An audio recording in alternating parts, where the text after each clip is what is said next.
आज के इस वीडियो में हम लोग पढ़ेंगे ज्योग्राफी का चैप्टर 5 जिसका नाम है बिहार कृषि एवं वन संसाधन। सर ऑब्जेक्टिव क्वेश्चन चलेंगे जो बिहार बोर्ड के लिए बहुत ही महत्वपूर्ण होती है। तो चलिए हमारे यहाँ पर पहला क्वेश्चन है, बिहार संपन्न है। बिहार संपन्न है बाबू, तो किसमें संपन्न है? तो देखें यहाँ पर बिहार जो है वो कृषि में संपन्न है। किसमें संपन्न है बिहार? तो कृषि में संपन्न है। कभी कभी कभी पूछेगा कि बिहार के कितने परसेंट भूमि पर कृषि की जाती है? तो देखिए 80% भूमि पर कृषि की जाती है। ठीक है, 80% भूमि पर क्या की जाती है? तो कृषि की जाती है। अगला प्रश्न है, गंडक परियोजना कहाँ है? गंडक परियोजना वो कहाँ है बाबू? देखिए गंडक परियोजना बाबू कहाँ है? तो छपरा में है। कहाँ है? छपरा में है गंडक परियोजना। अब कभी कभी पूछ देगा गंडक परियोजना का शुरुआत कब हुआ था? तो देखिए गंडक परियोजना का जो शुरुआत हुआ था 1961 ईस्वी में। कब हुआ था? 1961 ईस्वी में। और देखिए ये छपरा में है।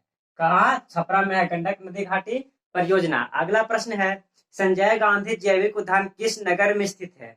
संजय गांधी जैविक उद्यान वो कहाँ स्थित है? तो देखिए वो पटना में स्थित है। कहाँ स्थित है? पटना में स्थित है। क्या स्थित है? तो संजय गांधी जैविक उद्यान बहुत ही इंपॉर्टेंट क्वेश्चन आप इसको याद रखिएगा। ठीक है, पटना में क्या है? तो संजय गांधी जैविक उद्यान स्थित है। अगला प्रश्न है, बिहार में नहरों द्वारा सर्वाधिक सिंचाई किस जिले में होती है? बिहार में सर्वाधिक सिंचाई, ठीक है, नहरों के द्वारा कौन से जिले में होती है? चलिए देखिए यहाँ पर रोहतास जिले में होती है। कहाँ होती है? रोहतास जिले में। ठीक है, सबसे ज्यादा होता है सिंचाई नहरों द्वारा। किसके द्वारा? तो नहरों के द्वारा। अगला प्रश्न है, कांवर झील स्थित है। कांवर झील बाबू देखिए बहुत ही इंपॉर्टेंट क्वेश्चन यहाँ पर है। कांवर झील, कांवर झील कहाँ स्थित है? बेगूसराय में स्थित है। कहाँ है? बेगूसराय जिला में स्थित है। क्या है? तो कांवर झील कहाँ है? तो बेगूसराय जिला में है। चलिए अगला प्रश्न है, कोसी नदी घाटी परियोजना का आरंभ कब हुआ था? ठीक है, कोसी नदी घाटी परियोजना देखिएगा यहाँ पर बहुत ही इंपॉर्टेंट क्वेश्चन है। कोसी नदी घाटी परियोजना की 3 स्टार मार लीजिए, बहुत ही इंपॉर्टेंट क्वेश्चन बाबू। कोसी नदी घाटी परियोजना का आरंभ कब हुआ था? तो देखिए 1954 ईस्वी में हुआ था। कब हुआ था? 1954 ईस्वी में। अब देखिए कोसी नदी को हम लोग बिहार का शोक कहते हैं। क्या चीज कहते हैं? बिहार का शोक। क्वेश्चन में पूछेगा कि बिहार का शोक कौन सी नदी को कहते हैं? तो कोसी नदी को ही कहते हैं। क्या कहते हैं? तो बिहार का शोक कहते हैं। अगला प्रश्न है, राज्य की कितने प्रतिशत जनसंख्या कृषि कार्य में लगी हुई है? कि बिहार राज्य में कितना परसेंट, ठीक है, कितना परसेंट जनसंख्या है जो कृषि कार्य करती है? तो देखिए 80% बाबू। ठीक है, 80% जनसंख्या है बिहार में जो कृषि कार्य में लगी हुई है। अगला प्रश्न है, बिहार में सिंचाई का सबसे अधिक प्रचलित साधन क्या चाहिए? मतलब कि बिहार में किसके द्वारा अधिकतर कृषि की जाती है? तो देखिए कुआं के द्वारा। ठीक है, कुआं एक ऐसा साधन है जो बिहार में सर्वाधिक सिंचाई के लिए उपयोग किया जाता है, कुआं से। अगला प्रश्न है, बिहार में सबसे कम वर्षा वाला जिला। ठीक है, सबसे कम वर्षा वाला जिला बाबू, सबसे कम वर्षा वाला जिला पूछा है वो बिहार का। तो बिहार में देखिए औरंगाबाद में बहुत कम वर्षा होती है। कहाँ बाबू? तो औरंगाबाद में। चलिए सबसे कम वर्षा वाला जिला है कौन? तो औरंगाबाद है। अगला प्रश्न है, बिहार में कुल पशुधन कितना है? बहुत ही इंपॉर्टेंट क्वेश्चन है बाबू। कुल पशुधन पूछ रहा है यहाँ पर, बिहार में पशुधन कितना है? तो देखिए यहाँ पर पशुधन कितना है? तो 407.83 लाख है। ठीक है, ये बिहार में इतना पशुधन, इसके 3+ मार लीजिए, बहुत ही इंपॉर्टेंट क्वेश्चन है। बिहार में पशुधन कितना है? तो 407.83 लाख है। अगला प्रश्न है, बिहार की आकृति किस प्रकार की है? बहुत ही इंपॉर्टेंट क्वेश्चन है बाबू। बिहार की आकृति पूछ रहे हैं यहाँ पर। बिहार की आकृति बहुत ही इंपॉर्टेंट क्वेश्चन है। आप लोग कमेंट में बताइए कि बिहार की आकृति कैसी है। देखिए बिहार की आकृति जो है वो आयताकार है। कैसा है? तो आयताकार है। बहुत ही इंपॉर्टेंट क्वेश्चन है ये, इसको स्टार मार्क लीजिए। 2022 एग्जाम में पक्का ये पूछेगा बिहार की आकृति कैसी है, हम मारेंगे आयताकार। देखिए यहाँ पर अगला प्रश्न है, बिहार में हिमालय की कौन सी श्रेणी मिलती है? ठीक है, यानी कि बिहार में जो हिमालय की जो श्रेणी रहती है वो कौन सी श्रेणी बिहार में मिलती है?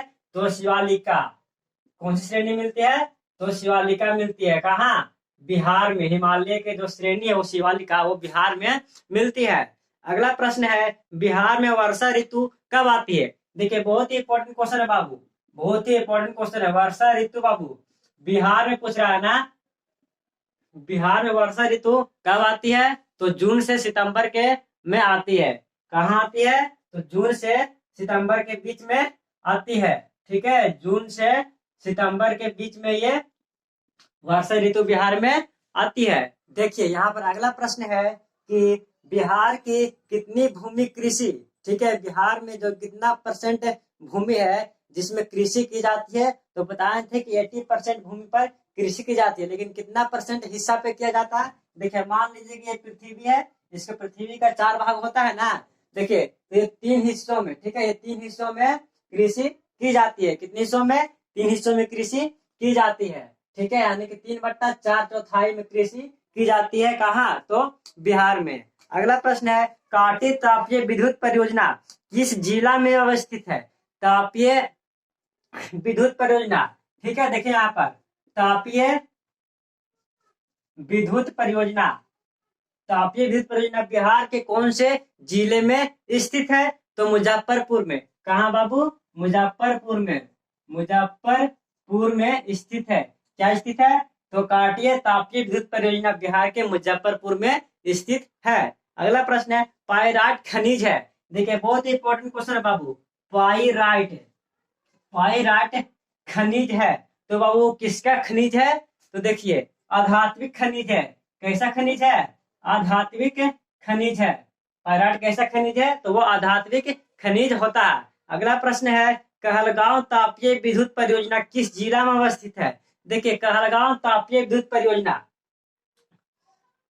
देखिए कहलगांव तापीय विद्युत परियोजना, ठीक है, किस जिला में स्थित है? देखिए यहाँ पर कहलगांव एक गांव का नाम हो गया, ठीक है, इसी गांव में तापीय विद्युत परियोजना स्थित है। तो पता करना कि ये गांव कहाँ है। देखिए तो वो गांव है बाबू भागलपुर में। कहाँ है? भागलपुर में। कहाँ है? भागलपुर में है।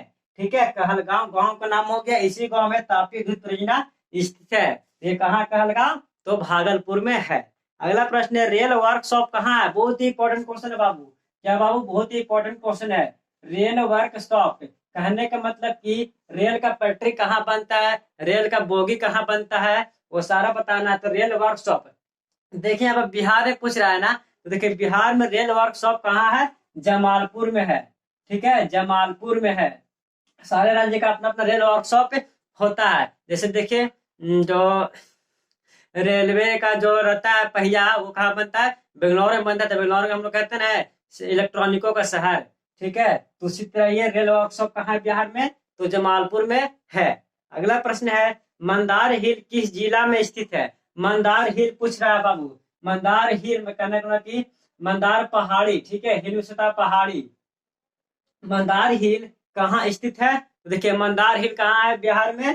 तो बांका में है। कहाँ है? बांका में है। बांका कहाँ है? तो बिहार में है। ठीक है, इस चैप्टर में सारे हम लोग बिहार के बारे में पढ़ रहे हैं। किस चीज के बारे में पढ़ रहे हैं? तो बिहार के बारे में पढ़ रहे हैं। चलिए अगला प्रश्न है, बिहार में रज्जू मार्ग कहाँ है? देखिए रज्जू मार्ग बहुत ही इंपॉर्टेंट क्वेश्चन है बाबू। रज्जू मार्ग एग्जाम में पूछ के ट्रिपल स्टार मार लीजिए। बिहार में रज्जू मार्ग कहाँ बाबू? तो राजगीर में है। कहाँ है? राजगीर में। रज्जू मार्ग कहने का मतलब जो एक जगह से दूसरी जगह ले जाता है ना मंदिर के पास, कहने का मतलब कि लिफ्ट कह सकते हैं इसको, रज्जू मार्ग को क्या कह सकते हैं? तो लिफ्ट कह सकते हैं। तो ये कहाँ बना है? राजगीर में बना है। अगला प्रश्न यहाँ पर है, सिगरेट का कारखाना कहाँ है? सिगरेट का कारखाना, देखिए सिगरेट का कारखाना, सिगरेट का कारखाना कहाँ है बाबू बिहार में? सिगरेट का कारखाना बताना है। तो सिगरेट का कारखाना कहाँ है बिहार में? तो मुंगेर में है। कहाँ है? मुंगेर में है। तो आप लोग मुंगेर नहीं चले जाएंगे सिगरेट पीने के लिए। ठीक है, ये कारखाना वहाँ है। क्या है? कारखाना है मुंगेर में। अगला प्रश्न है, पटना हवाई अड्डा का नाम क्या जी है? देखिए सही पतन का नाम चेंज हुआ है, तो पटना में जो हवाई अड्डा है उसका नाम क्या रखा गया है? देखिए उसका नाम रखा गया है जयप्रकाश। क्या? जयप्रकाश अंतरराष्ट्रीय अंतरराष्ट्रीय हवाई अड्डा। ठीक है, अड्डा ये पत्तन बोले कोई दिक्कत नहीं है। ठीक है, इसकी एक ही बात है, देखिए तो पटना हवाई अड्डा का नाम रखा गया है जयप्रकाश अंतरराष्ट्रीय हवाई अड्डा, या अंतरराष्ट्रीय हवाई पत्तन भी बोल सकते हैं। तो चलिए इसी तरह अगला प्रश्न है, वीडियो को लाइक और शेयर कर दीजिए, पढ़ने में मजा आ रहा है। तो चलिए अगला प्रश्न है, बिहार का सबसे बड़ा नगर, बिहार का सबसे बड़ा नगर, बहुत ही इंपॉर्टेंट क्वेश्चन है, आप सभी को पता होगा कि बिहार का सबसे बड़ा नगर कौन है, तो पटना है। चलिए अगला प्रश्न है, बिहार झारखंड का विभाजन कब हुआ, बिहार झारखंड का विभाजन पूछ रहा है। तो देखिए यहाँ पर बिहार झारखंड का विभाजन कब हुआ था, कमेंट कीजिए कि बिहार झारखंड का विभाजन, यानी कि बिहार झारखंड पहले एक में था, दोनों का विभाजन कब हुआ, अलग अलग कब कर दिया गया। तो देखिए कब किया गया, तो 15 नवंबर, कहिए 15 नवंबर 2000 ईस्वी को किया गया। ठीक है ना, बिहार का और झारखंड का विभाजन दोनों का अलग अलग बांट दिया गया था। अगला प्रश्न है, बिहार में ग्रामीण आबादी कितना है, बिहार में ग्रामीण आबादी पूछ रहा है ना,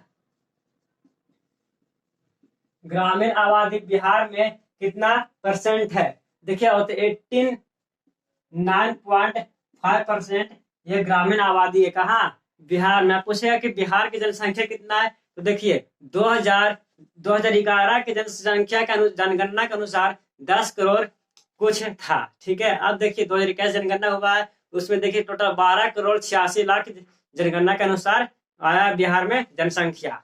तो चलिए अगला प्रश्न यहाँ पर है, भोजपुर का मुख्यालय कहाँ है, भोजपुर का मुख्यालय पूछ रहा है बाबू, किसका मुख्यालय, भोजपुर का मुख्यालय, भोजपुर का मुख्यालय कहाँ है, बहुत इंपॉर्टेंट क्वेश्चन है। तो चलिए कमेंट कीजिए भोजपुर का मुख्यालय कहाँ है। तो भोजपुर का मुख्यालय कहाँ है बाबू, आरा में है, कहाँ है, आरा में है भोजपुर का मुख्यालय। उसी एक और क्वेश्चन पूछेगा, पश्चिम चंपारण का मुख्यालय किसका, जी पूछेगा, पश्चिम चंपारण का मुख्यालय, पश्चिम चंपारण का मुख्यालय कहाँ है, सभी को पता होगा कि पश्चिम चंपारण का मुख्यालय कहाँ है, तो बेतिया में है, कहाँ है, बेतिया में है पश्चिम चंपारण का मुख्यालय। तो ठीक है, ये सारे क्वेश्चन ऑब्जेक्टिव क्वेश्चन था, टोटल मैंने 32 क्वेश्चन करवाया। तो ये भूगोल का चैप्टर 5 खत्म हुआ है, तो आप लोग सही से घर में पढ़िए क्योंकि समय बहुत ही कम है। जो पैकेज ऑर्डर नहीं किए वो ऑर्डर कर लीजिए। तो चलिए मिलते हैं इसी तरह नेक्स्ट वीडियो में, जय हिंद।